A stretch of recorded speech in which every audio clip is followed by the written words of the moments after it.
Hello students, आज आपके साथ नया चैप्टर हम करने जा रहे हैं। लास्ट चैप्टर है ये फाइनेंशियल स्टेटमेंट्स वाले। जो बुक है आपकी फाइनेंशियल स्टेटमेंट वाली, उसकी आपकी लास्ट चैप्टर है ये, और इसका नाम है कैश फ्लो स्टेटमेंट।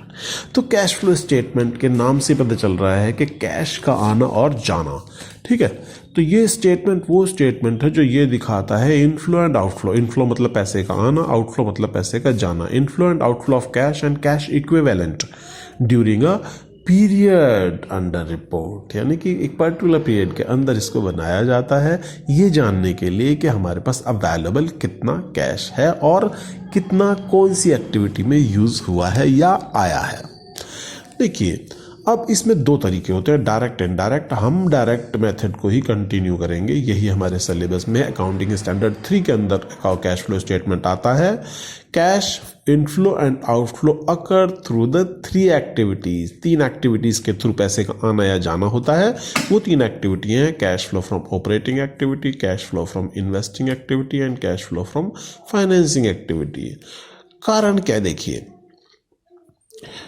ऑब्जेक्टिव क्या है इसका। एक तो फाइंड आउट करना सोर्स ऑफ फंड, ठीक है, किस सोर्स से पैसा आया है या किस सोर्स से गया है। Payment of cash and cash equivalent, payment किस सोर्स से गया है। और to find the net change in cash inflow and outflow, यानी कि नेट चेंज कितना हुआ है, आउटफ्लो इनफ्लो होने के बाद बचा कितना है। नेक्स्ट आता है ऑपरेटिंग एक्टिविटी, जो हमने पहले बताया cash flow from operating activities. देखिए, cash flow from operating activity में आते हैं, ये वो एक्टिविटी है जो प्रिंसिपल रेवेन्यू प्रोड्यूसिंग एक्टिविटी है। अगर आप बिस्किट की कंपनी खोल चलाते हैं तो बिस्किट के बेचने से जितना पैसा आता है वो आपका ऑपरेटिंग एक्टिविटी से आया हुआ पैसा है। और बिस्किट के ऊपर जितना खर्चा हो रहा है, सिर्फ कोर एक्टिविटी पे जो खर्चा हो रहा है, ये आपका ऑपरेटिंग एक्टिविटीज़ में आता है। तो ये प्रिंसिपल रेवेन्यू प्रोड्यूसिंग एक्टिविटी होती हैं, लेकिन इन एक्टिविटी में इन्वेस्टिंग और फाइनेंसिंग शामिल नहीं होनी चाहिए। जैसे कि sale of goods, purchase of goods, payment आपने सैलरी का करा, वेजेस का करा, डेटर से पैसा आया, वेजेस दी, सैलरी दी, इनकम टैक्स पे किया, ये सारे ऑपरेटिंग एक्सपेंसेस हैं। अब आते हैं दो तरह की होती है, एक तो नॉन फाइनेंसिंग, एक फाइनेंसिंग। नॉन फाइनेंसिंग तो सारी है, जैसे कि जो भी कोई सामान प्रोड्यूस कर रही है, लेकिन जो बैंकिंग कंपनीज हैं वे फाइनेंस में आती हैं, ठीक है। तो उन लोगों के लिए परचेज सिक्योरिटी करना, सेल सिक्योरिटी करना, इंटरेस्ट ऑन लोन लेना, सिक्योरिटी पर इंटरेस्ट लेना, डिविडेंड रिसीव करना, ये सब इनके लिए होता है ऑपरेटिंग एक्टिविटी। हमारे लिए तो ऑपरेटिंग नहीं होता नॉन फाइनेंसिंग के लिए, लेकिन इनके लिए यही ऑपरेटिंग होता है। इन्वेस्टिंग एक्टिविटी पे आ जाइए। इन्वेस्टिंग एक्टिविटीज नंबर 2 जो हमने सीखी थी अभी। इन्वेस्टिंग एक्टिविटी वो एक्टिविटी होती हैं जो sale and purchase of fix asset and investment. Fix asset और इन्वेस्टमेंट, खाली फिक्स एसेट और इन्वेस्टमेंट के खरीदने और बेचने से अगर कोई पैसा इन्वॉल्व होता है, इनफ्लो एंड आउटफ्लो होता है, तो वो इन्वेस्टिंग एक्टिविटीज के अंदर आती हैं।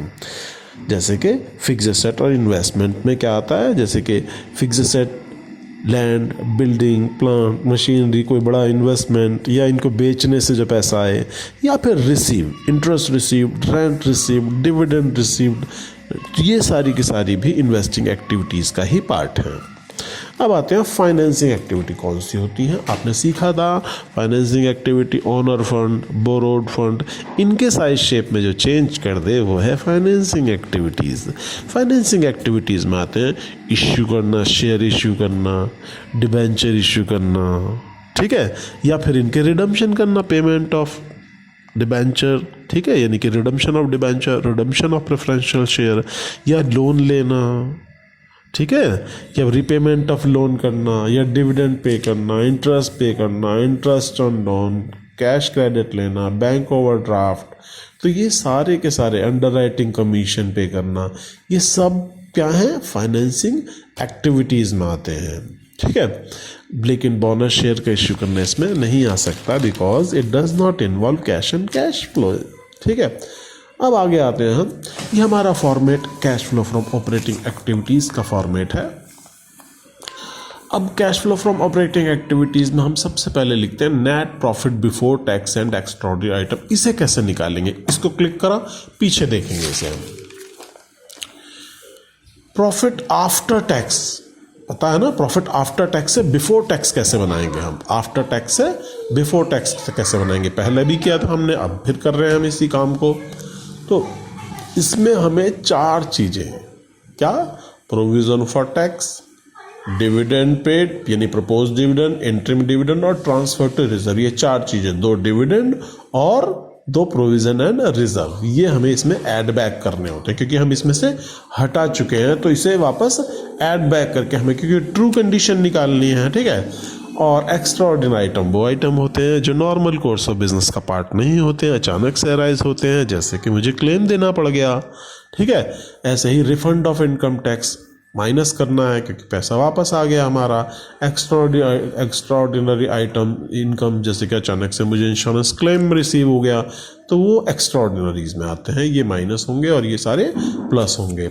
अब आ जाएगा आपका net profit before tax and extraordinary item, ये आपको याद ही करने हैं। डिविडेंड की बात करते हैं, जो मैं डिविडेंड बता रहा हूँ, डिविडेंड पता है किसे कहते हैं? डिविडेंड वो प्रॉफिट का पार्ट है that is given to shareholder in the form of dividend. 2 तरह के होते हैं, interim dividend, propose dividend. Interim dividend वो डिविडेंड जो डिक्लेरेशन के 7 दिन के अंदर अंदर पेमेंट करना होता है। प्रपोज डिविडेंड वो डिविडेंड है जो पिछले साल आपने एनुअल जनरल मीटिंग में प्रपोज किया था और इस साल आपको देना पड़ेगा, ठीक है। और इसको हम क्या करते हैं, इसी डिविडेंड को, जो प्रपोज डिविडेंड है जो प्रीवियस ईयर का, उसी को हम ऊपर ऐड करते हैं। देखिए ये डिविडेंड, प्रपोज डिविडेंड, सही है।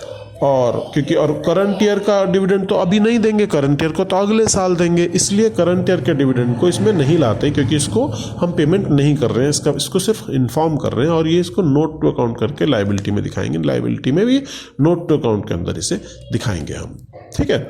अब आते हैं इसमें नॉन कैश ट्रांजैक्शन क्या होती है। नॉन कैश ट्रांजैक्शन वो ट्रांजैक्शन होती है जिन ट्रांजैक्शन से पैसा कहीं गया वया नहीं है, पैसा बिजनेस में ही है, सिर्फ आपने उसमें खर्चे में बढ़ोतरी कर दी और नेट प्रॉफिट कम कर दिया उसकी वजह से, जैसे कि डेप्रिसिएशन हो गया, प्रोविजंस हो गए। तो इन्हें हमें क्या करना पड़ता है, नेट प्रॉफिट में ऐड बैक करना होता है ट्रू कैश की कंडीशन लाने के लिए। फिर आता है non cash incomes. Non cash income भी वो इनकम है जो कोई इनकम नहीं आई, बस मान लिया कि वो इनकम है, जैसे कि gain on sale of asset, और जो भी आपने कुछ भी ऐसा प्रोविज़न में कमी आ गई है, प्रोविज़न पहले ज़्यादा था, अब प्रोविज़न जो है डिक्रीज हो गया, तो ये क्या होंगे, नेट नॉन कैश इनकम्स होंगे ये। क्योंकि कोई इनकम नहीं है तो इसलिए नेट जो प्रॉफिट है उसमें से इन्हें माइनस किया जाता है। This is all about the format about it, ठीक है। मैं कल ये फॉर्मेट फिर से एक्सप्लेन करने वाला हूँ, अभी तक करिएगा यहाँ तक फेयर कॉपी में।